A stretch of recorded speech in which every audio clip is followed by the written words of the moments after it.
This isn't about shoveling snow. This is about how small systems stopped big leaks in my contractor business. Let me tell you something that used to mess with me more than losing the job. It was not knowing when the job was actually over. Let me explain. I've lived inside that cycle more times than I can count.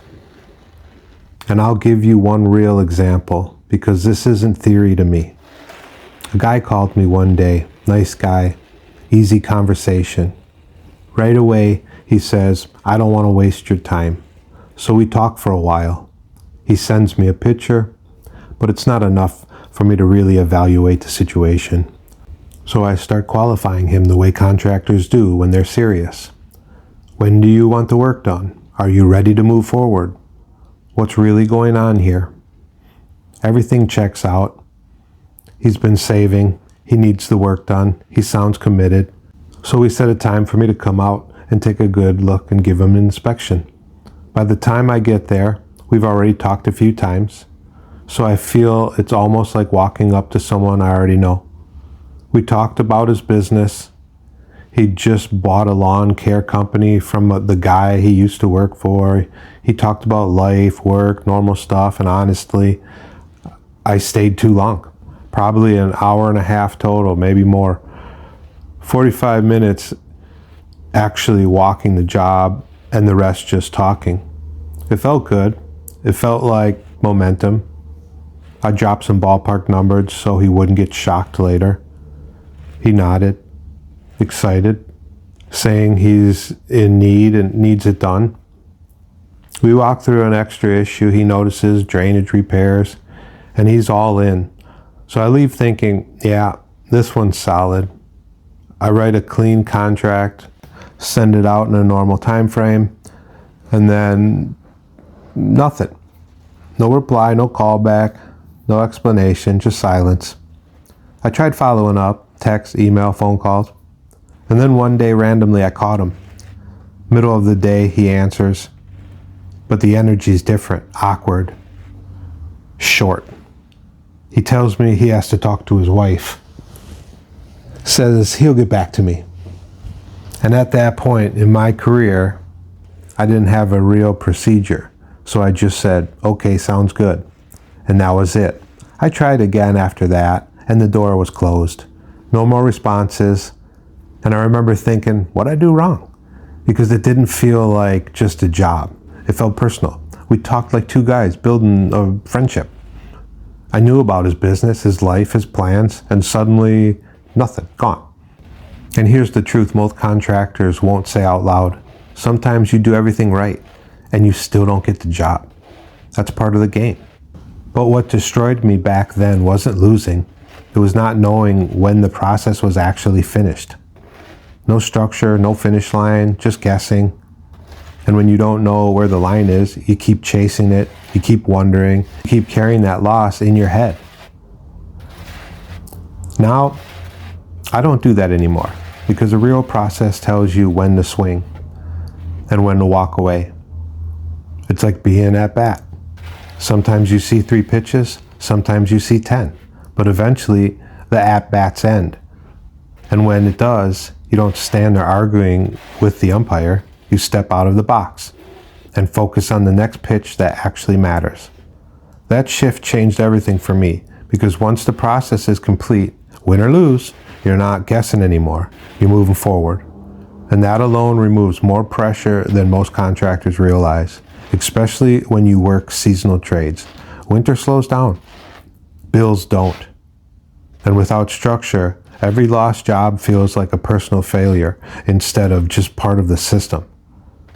I didn't learn that from a course. I learned it standing on a real job site, wondering why work disappeared even when everything felt right. Here's the truth most contractors don't want to hear. And I didn't want to hear it either when I was living through it. You don't have a work problem. You don't have a price problem. You have a control problem. And that doesn't just mean control over the customer. It means control over yourself. Because nobody talks about the mental side of this trade. Early on, I wasn't just losing jobs because of timing or follow-ups. I was losing them inside my own head. You walk a job, you diagnose it right, You know exactly what it needs. Maybe the scaffolding's a little higher than you'd like. Maybe it's in a claustrophobic muddy hole.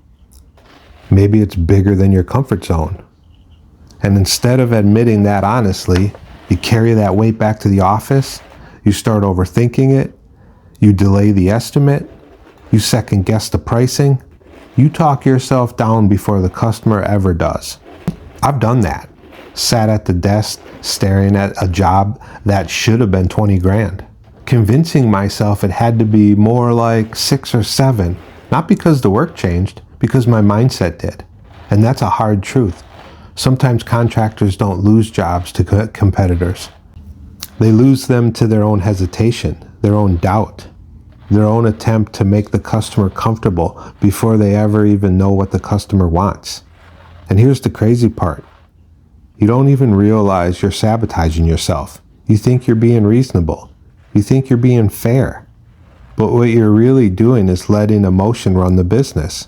And when that happens, everything else starts slipping. Follow-up slow down, estimates sit longer, energy drops. Because deep down, you're not fully committed to the process. That's why I say this isn't just a lead problem. It's not just a pricing problem. It's a control problem. Control over the space between steps and control over your mindset inside those steps. Once I saw that, everything shifted. I stopped asking, how do I get more leads? And started asking, what actually happens after the first contact? Because the job wasn't falling apart on the roof. They were falling apart in the gaps. The time between the call and the reply, the visit and the estimate and the follow-up.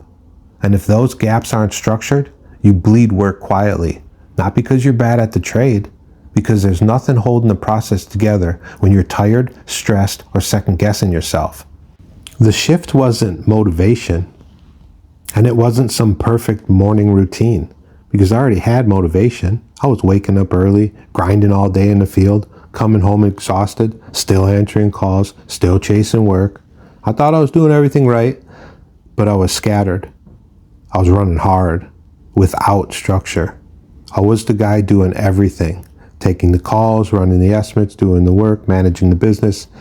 And when you live like that long enough, you start dropping details, missed callbacks, delayed estimates, half-finished notes in your head. Not because you don't care, because you're overloaded. That's when things started to change. Not from hype, from structure. It started simple. I built an estimate sheet just to stop forgetting questions at the job site. Then I realized if I need a structure at the estimate, I might need a structure on the call sheet too. So I built a call sheet. Names, details, notes, what mattered to them, not just the job. And over time, those pieces merged together. One system, one flow. A call, an estimate, a follow-up, a call out. Same steps every time. And it didn't feel powerful at first. It felt boring.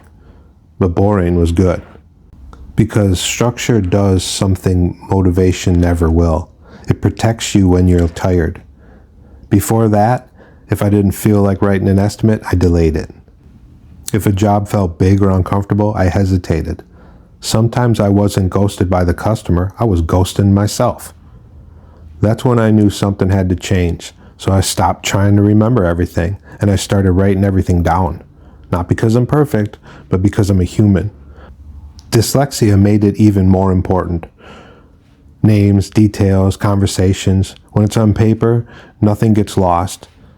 And once that structure tightened up, I stopped guessing. I stopped forgetting the customer's names. I stopped chasing. I started seeing patterns. Which leads were serious, which ones weren't. Which jobs actually fit the business. And something bigger happened. I stopped thinking about price first. I focused on solving the problem. Diagnose the job, explain the solution, give them clarity. Because when you truly understand the work, confidence replaces pressure. And the mental load drops. You don't carry every job around in your head anymore. You follow the steps. You give them your best. And if it doesn't close, you close the book mentally. No chasing. No replaying conversations at midnight, just structure. That's the shift. It's not hustle. It's not hype, it's structure. I didn't learn this from a course. I learned it in the field, running jobs, writing estimates at night, and figuring things out when nobody was coming to fix it for me. Over 25 years in the business, every lesson came from real work, real clients, and real pressure to make it profitable. Over time, I studied the market. I paid attention to how estimates were written, how homeowners reacted, and what actually moved the job forward. And I kept refining my own system, not overnight, not from theory, from being out there doing it. I adjusted my contracts, cleaned them up, added clarity, made it easier for homeowners to understand what happens next. Because the goal isn't just to explain the work, it's to help the customer make a confident decision. And that didn't come from guessing. It came from years in the field asking better questions. Why did the job stall? What made that one close? What detail actually mattered to the homeowner? Once I started tightening those details, the calls, the estimates, the follow-ups, the work started moving differently. Not because I talked louder, because the system finally matched the way I actually worked. I took everything that finally started working, the call structure, the estimate process, the follow-up system, and I turned it into the contractor closing playbook. No scripts, no pressure tactics, just a clear way to handle real jobs without guessing what to do next.